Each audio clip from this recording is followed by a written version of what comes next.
Hi guys, I hope you are doing well. Welcome to this strategic business reporting orientation session. Before we go on discussing about the strategic business reporting, let me introduce myself. My name is Lukman Rafiq.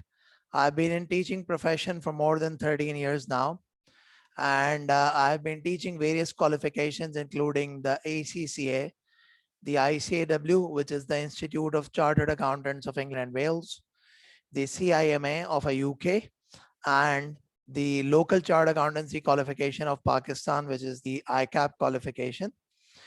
I've been teaching various subjects, including the financial reporting, financial management, auditing, and performance management. These have been the various subjects that I've been teaching.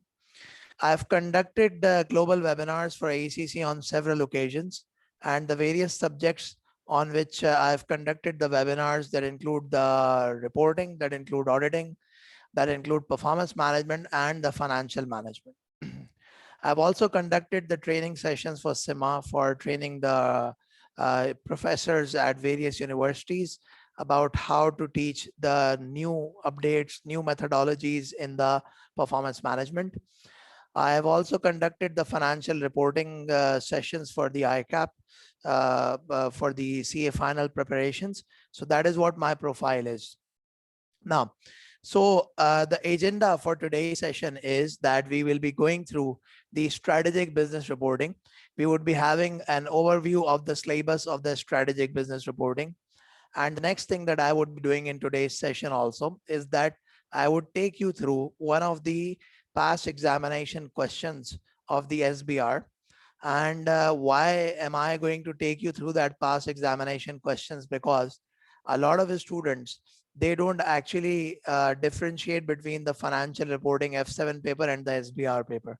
So my objective of actually taking you through that question is that I want to tell you that where exactly is the examiner differentiating between the F7 paper and the SBR paper.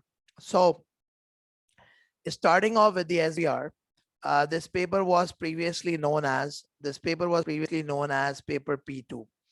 So a lot of students, what they do that they prepare the paper P2 and they think that they have had enough practice and they can go about doing the SBR. So let me tell you, the P2 paper was actually the corporate reporting.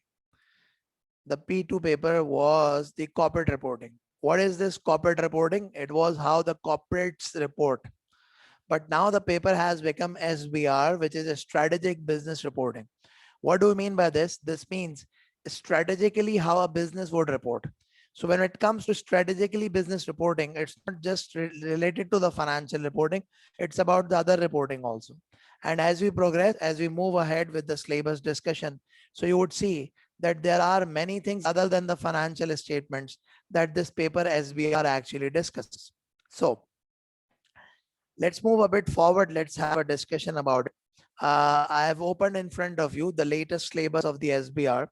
And what I would do is that I would first of all go to the relational diagram of this specific paper SBR, which actually links up, which actually shows what papers or what prior knowledge that is required for you to be able to attempt the SBR. Now, the first thing that I want to actually discuss is that you could see that there is a connection, there is a relationship diagram where you've got this paper, which is the financial accounting paper, also known as F3. Then you've got the financial reporting paper, also known as F7. And here you've got this P2 paper. And they've got another connection with the P7 paper, which I'm not going to be discussing right now. But I could just give you a brief guidance over here for those of you who wish to appear in the AAA paper. It is recommended that you attempt AAA after you have studied SBR, or you attempt AAA along with SBR. So that's what you should do. You should not attempt AAA before doing SBR. Anyways, coming back to it. So now a very important aspect is this F7. This happens with a lot of us. The moment we come out of the examination hall, I repeat, the moment we come out of the examination hall, the first thing that happens is that we forget everything that we had studied for the exam. We forget everything that we have studied for the exam, even if our preparations were good or even if our preparations were not good. So when it comes to the SBR level, let me guide you. There is approximately 25% of the paper which is based upon the areas that you have studied at the F7 level. So it is important that you should know what you have studied at F7.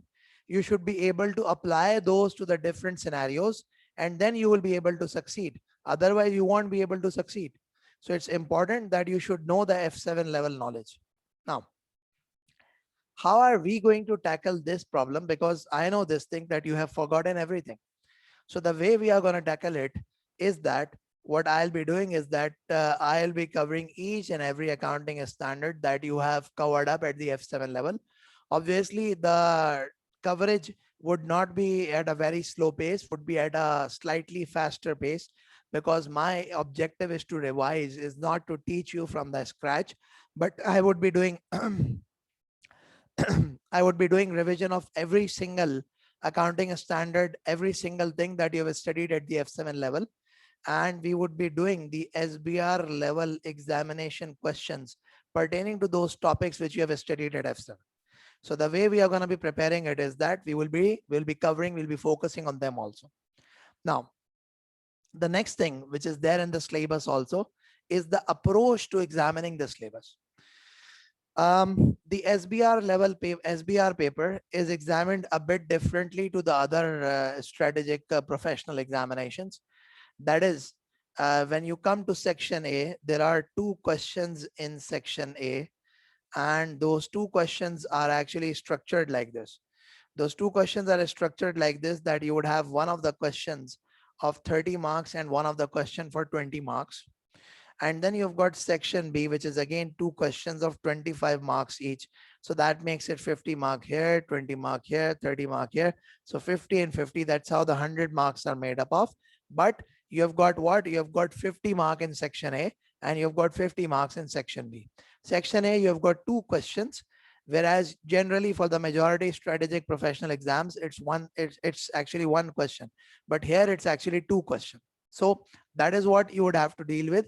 So that means you would have to deal with 4 questions. What do you have to deal with? You have to deal with 4 questions. So obviously, time management is going to be an issue. It's going to be a time pressured paper. So you would have to manage your time. You would have to manage your time. That's an important thing. Now, let's move a bit forward and let's talk about the syllabus areas. So if I could just take you through the syllabus areas, what I'll be doing is that I will also be discussing about the syllabus areas, that what exactly is covered up in the syllabus. So that is also something that we would be doing. Now, see, these are basically the sections of the syllabus. These are actually the sections of the syllabus. What I would do is that I would discuss each one of them. I would discuss each one of them one by one. Now, first of all, this section, section G, the employability and the technology skills. What is this employability and the technology skill? If you go through any of the syllabuses, starting from the applied skills paper of F5 up till the P7 level paper, you'd find this section to be included in every single paper. Now, what has ACCA done? ACCA, as a mission to ensure that the employment of their students, employment of their graduates increase, what ACCA has done is, ACCA has actually made an aim that they would enhance the employability skills of their students. So how would they enhance the employability skills of their students? They want to make their students work ready. I repeat, they want to make their students work ready. Now, what exactly do you mean by making their students work ready? So once you go onto the office environment, you got to learn a lot of things, especially the use of technology to process the information, because you get ample amount of information, you get ample amount of data, ample amount of information. You got to analyze that information, you got to interpret that information. And then what happens is that, and that all is done using technology. I repeat, all of it is done using technology. Now, a very important thing that you need to keep in mind is that when all of this is done using technology, so ACCA wants the students to learn this skill while they are preparing for ACCA. So once they go on to the office work, they don't have to learn this use of technology and integration of data into that. They are work ready and they can start working. Now, as a student, a lot of students get worried. So what do we need to do for this? You don't have to do anything. All that you have to do is that you have to focus on the CBE practice platform. The CBE practice platform of ACCA is sufficient enough for you to acquire these employability and technology skills. Why? Because once you prepare for the CBE practice platform, you know how to practice, you know how to use Excel, you know how to apply the data, how to analyze the data using technology. You understand the skills of processing the data using the spreadsheets and etc. So once you learn this, so that means you are work ready to an extent. And that is what ACCA is trying to do. So you don't have to go any extra mile and to learn these things. No, it's just that if you're ready for the CB practice platform, that is more than enough. That is more than enough. Now, so that is one of the aspects which technically is nothing. The second aspect of the syllabus is you could see the impact of changes in the accounting regulations, the impact of changes in accounting regulations. Let me guide you about this changes in accounting regulation, that what exactly do you mean by this. You would know this thing, that there is a body which is called IASB. What is the name of the body? The name of the body is IASB. This is International Accounting Standards Board. And there is another body which is FASB. What is IASB? What is FASB? Let me give you a brief idea. IASB is the International Accounting Standard Boards, which is actually the body which sets IFRS. And the FASB is the body that sets the US generally accepted accounting principles. I repeat, FASB is one of those bodies that actually sets the US generally accepted accounting principles. Now, over a period of time, globalization has happened, and it has now become very easy for somebody sitting in China to invest in US, for somebody sitting in US to invest in Malaysia, to invest in India, etc. So what happens is there is cross-border investment. There's cross-border investment because the countries, they want foreigners to invest in their country. Now, what used to happen was the accounting standards which were introduced by FASB, they were very different to the accounting standard treatment by IASB in many aspects. So as a result of this, if I'm an investor sitting in, let's say, Dubai, and if I want to invest in UK, so I've got a different set of accounting standards that are being followed by the entities. If I want to invest in Australia, there is a different set of accounting standards being followed by the entities. And if I want to invest in US, which is one of the major capital markets, so it becomes problematic situation for me to invest in US because I don't understand the financial statements. How would I invest in US? So in order to overcome this, there was actually an arrangement between IASB and FASB, and that arrangement was actually termed as Convergence Project. Now, what was this Convergence Project? This Convergence Project was that there was a discussion between them, and they identified the areas where there were some areas where IASB's treatment was superior. There were some areas where the FASB treatment was superior. So in few places, the US accounting standard was adopted by IASB. In some cases, the IFRS was adopted by the FASB. And in some cases, there were updations that were done. So that was actually part of the Convergence Project, just to make sure that the globalization is supported, so that the cross-border investments are supported. So this project went on and on and on. Now, as a result of undertaking this project, IASB, the International Accounting Standard Board, has got a standard setting process. It's not like this that they would sleep one night and they would issue an accounting standard the next day. No. The way it goes about is that they issue discussion paper. They issue exposure draft. And then it goes on to become an accounting standard. And then it goes on to become an IFRS. Now, what do we mean by this? This will actually mean that the concept of discussion paper is that there is a point, there is an agenda that they identify that look, these areas need to be discussed. Let's say if they want to bring about an amendment in IAS 16 property, plant, equipment, they would just list down several points. Okay, this is the amendment that needs to be made. Now, what next is going to happen? They would publish a discussion paper, they would invite opinions, they would invite discussions from the general public, etc. On the basis of discussion paper, the international accounting standard boards would sit down, the international accounting standard body would sit down, they would discuss what are the things that need to be done, they would discuss that what are the amendments that are required to be made, etc., etc. So they would actually be discussing a lot of things. Now, as a result of this, what is going to happen is, let me guide you. Once they get through this discussion paper, they go on to the exposure draft publishing. What is this exposure draft? It's a draft that is published to the public, and the public is invited to comment that, look, this is how we expect the accounting standard is going to look like. So now the public comments, and then after the public comments, the accounting standard body, it reviews that, okay, what have we done? Why is the public criticizing us so much? Let's put it to the board. Let's bring about some amendments, etc. There's a lengthy process. You don't get an accounting standard to be set within one day. The accounting standard for financial instrument, which is IFRS 9, was published in stages, and it took almost 10 years to change this from IAS 39 to IFRS 9, almost 10 years. Can you imagine 10 years? Now, so how is it relevant for us at SBR?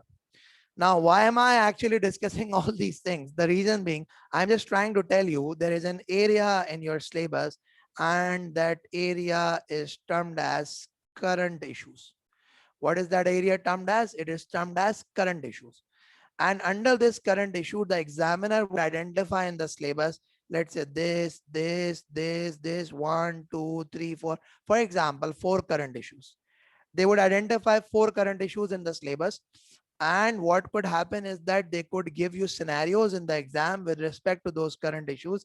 Generally speaking, it's around 10 mark area, 8 mark area, depending upon the examiner's mood. So it's going to be something that would be examined. And what are the things that they examine is that they would ask you could ask you questions like this. What is the existing standards treatment compared with the new treatment?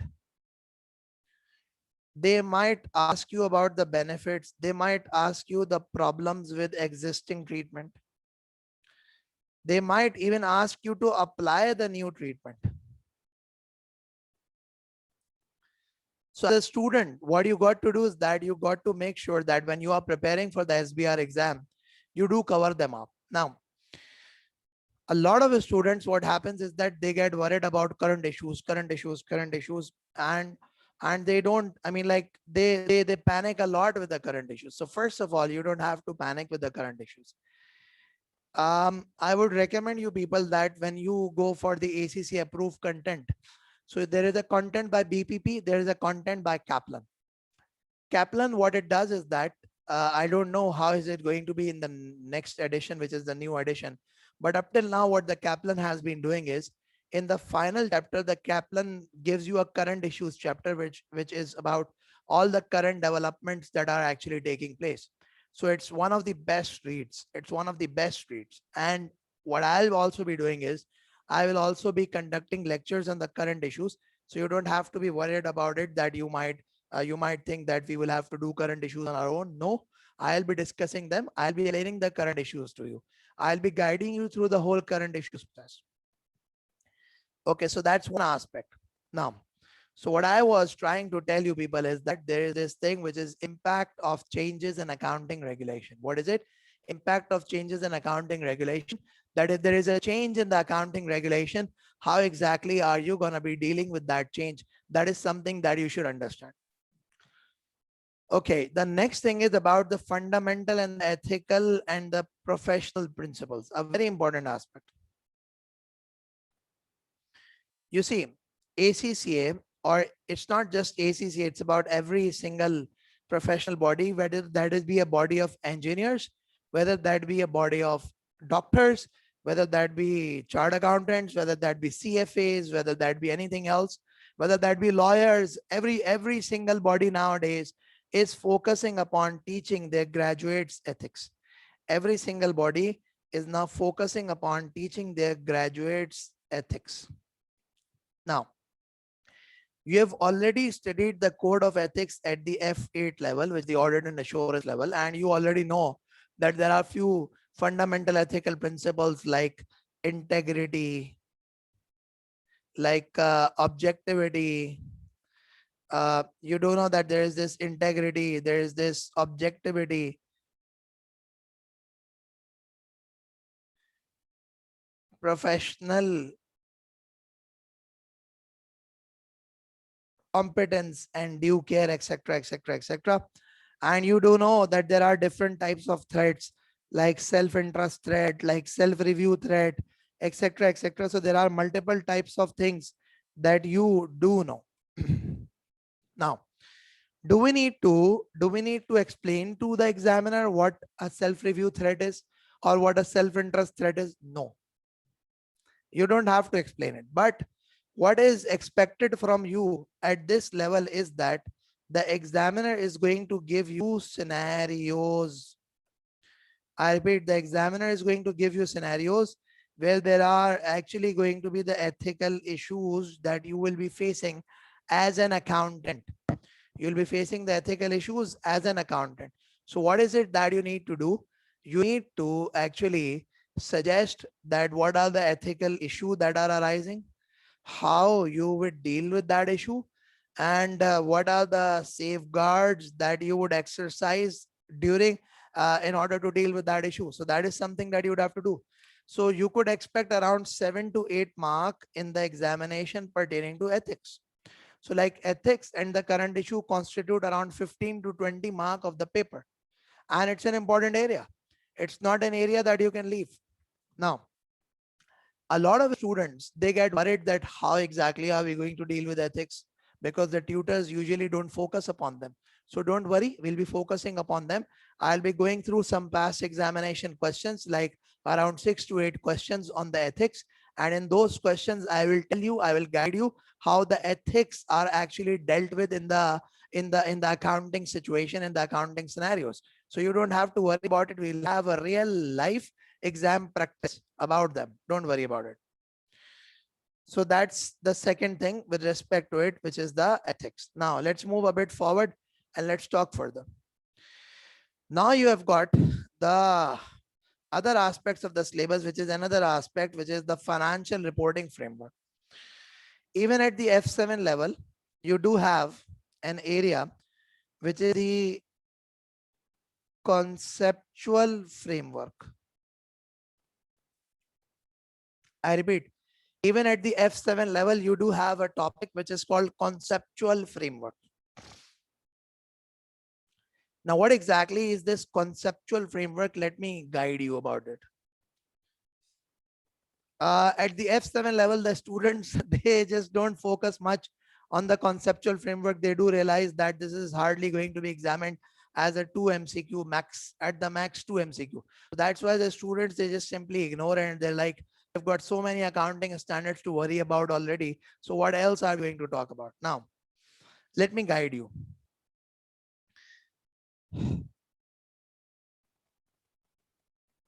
This is termed as IASB conceptual framework. What is it termed as? IASB conceptual framework. What is this IASB conceptual framework? So you see, if you go to any country, I repeat, if you go to any country, there is going to be a constitution. There's going to be a constitution. The constitution means what?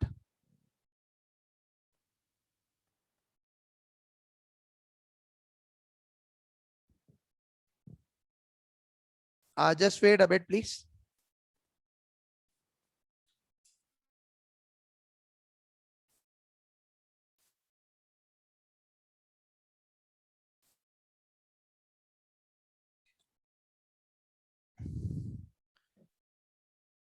Okay, now let's talk about this IASB's conceptual framework.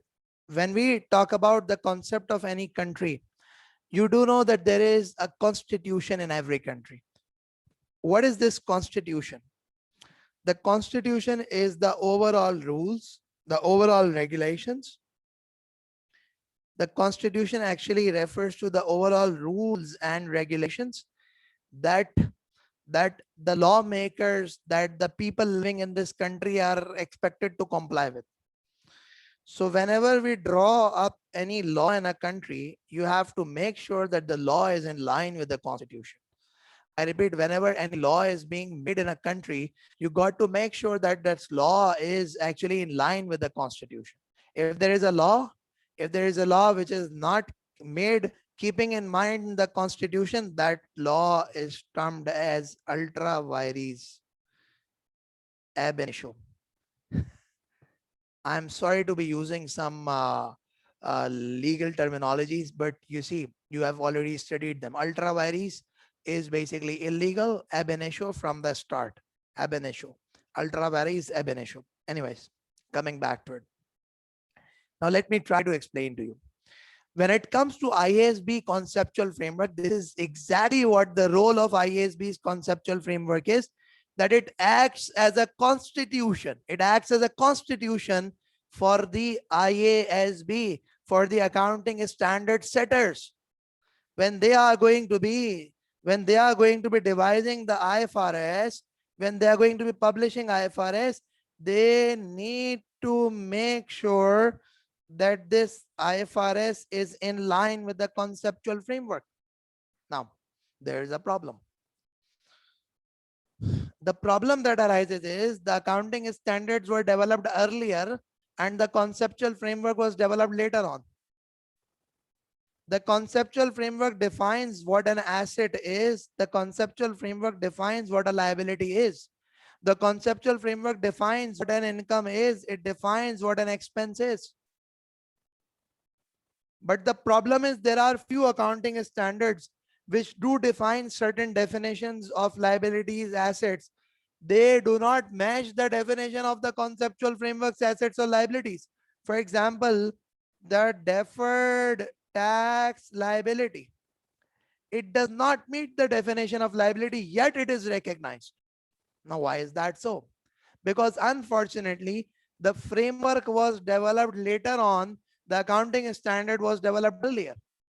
So is the IASB doing something about it? They are thinking of doing something. They're not doing anything right now. But what, as a student, you should know is that you should know that what does conceptual framework says.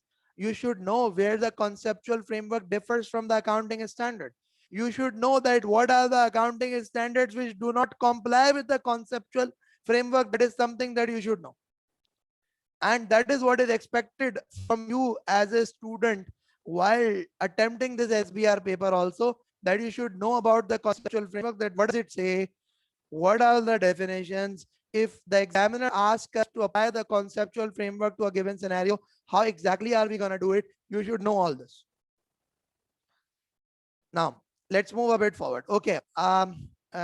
Please don't take this whole lecture as a deterrent. I'm just trying to elaborate that what are the components and what are the constituents of the syllabus. So to me, from the basis of my judgment, 8 marks, 4 marks. So this is approximately 20 marks in total. Framework, ethics, and the current issues, this is in total 20 marks. And I personally think they are easy marks to get. If you have prepared a bit of them, if you prepared them well, and it is hardly going to take you, I'm giving you a guarantee, it's hardly going to take you 4 hours to prepare them. That's it.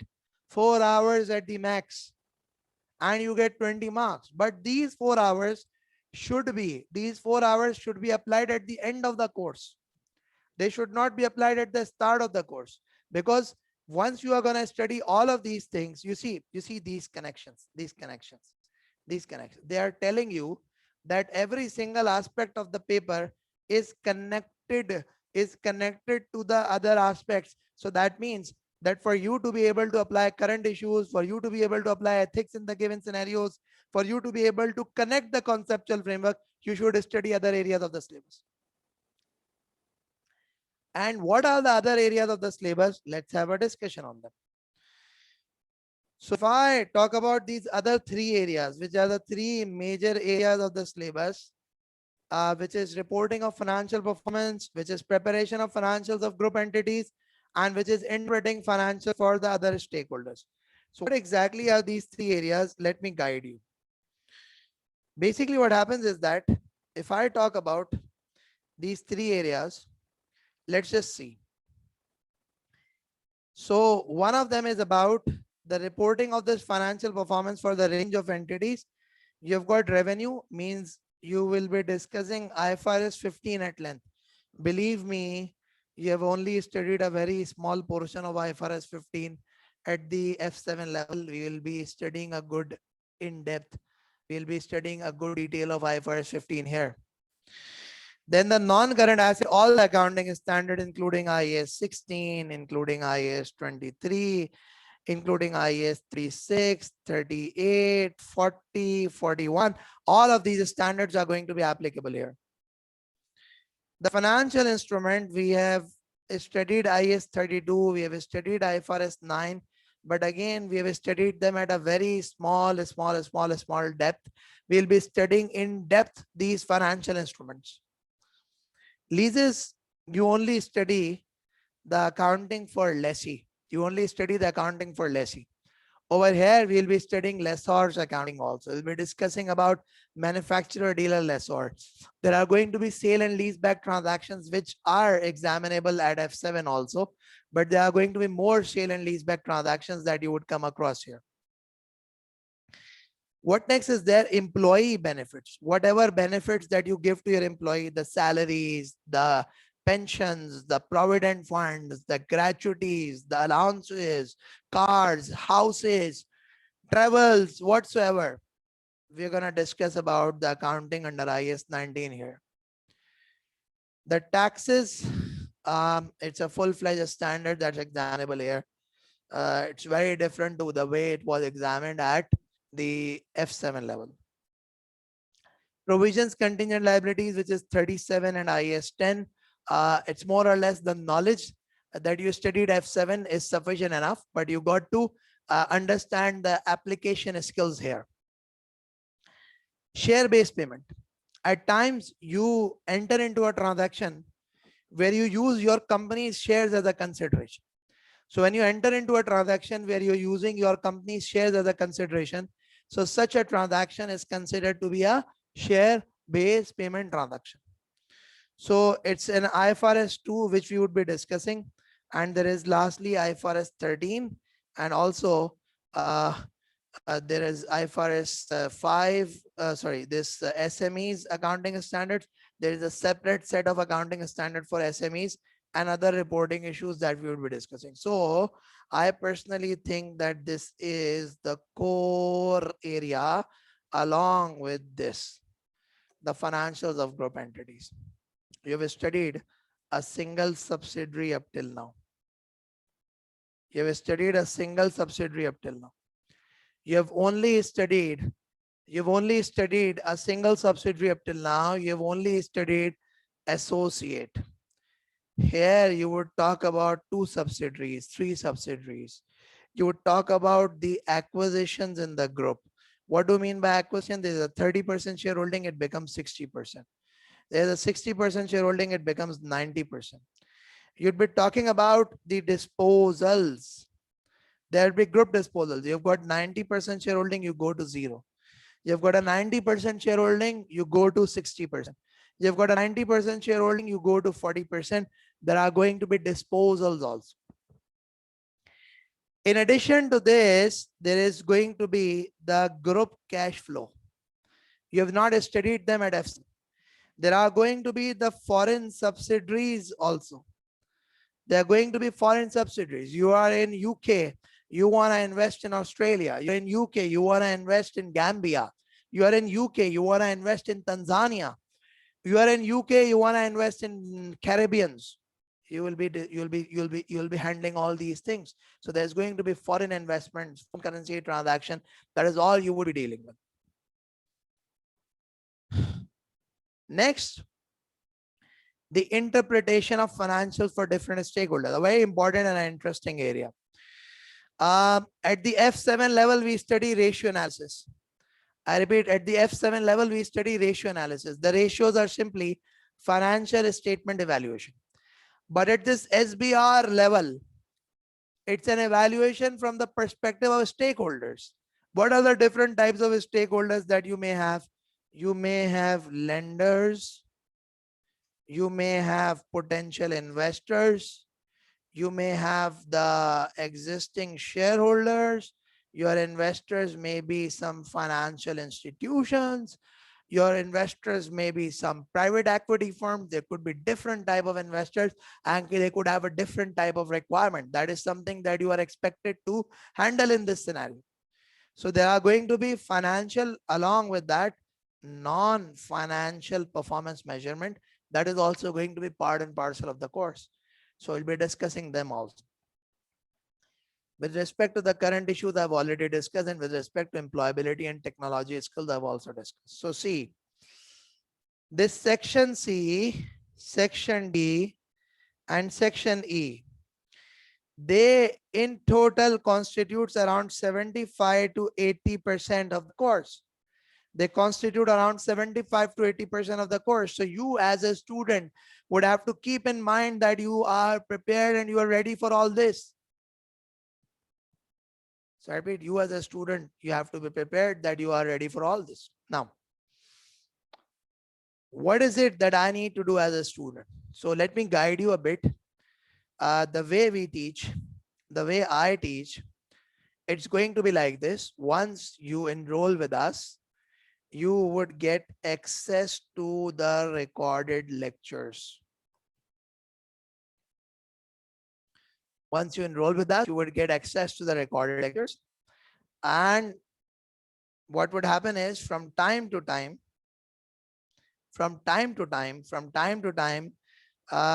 we would have live classes, which is going to be 2 classes a week. 2 classes a week. Ideally, they are going to be of 2 hours of duration. What is going to be our agenda during those classes? We would actually be, I repeat, we would actually be going ahead, recalling an area which you have already studied on the portal through the recorded lectures. And then what we would be doing is that we would have a quick recall of that, and we would be practicing the past paper questions on those areas. So like maybe if there are 5 past paper, I may be going through 2 in the live classes, 3 would be made available to you in the recorded format. That's how things are going to be. Plus, you would be added to the WhatsApp group where you could communicate with me. You would communicate with the other students also. There's going to be a group for the registered students. Fourthly, from time to time, you could submit some assignments for review, which I'm going to review. I'm going to give them back to you so that you have an idea what have you done right, what have you done wrong. The 5th one of them is going to be, there's going to be a mock examination in the last month, around 10 days before the exam. And the 6th one, which is I think is a very important area for you to actually pass, which is going to be the revision, which is usually a 5-day revision in the last month before the exam. So that is how we go about. I repeat, that is how we go about. So as a student, do I need to study a lot for the SBR? Well, the syllabus is lengthy. So do I need to study a lot? Yes, you need to study, but always remember that there is always a smart way of studying. What is the smart way of studying? If you're studying with a tutor, you don't have to just go on and open up the books and you go through each and every chapter of the books on your own. That's going to take a lot of time. A lot of students, what they do is that they do register for the course, they get access to the lectures. And again, the way they start off is the books. You don't have to do it this way. No. What do you need to do? You need to go through the lecture sequence and you need to follow the tutor. And once you are done with the tutors, then you may go on and have a quick review of the book. That's what you could do. But if you start off with a book alongside being enrolled, there is no point.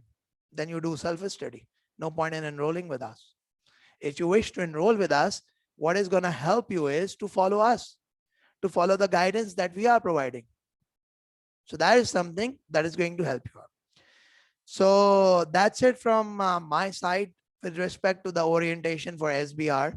And I think that you people would have got a very good insight about what SBR is all about.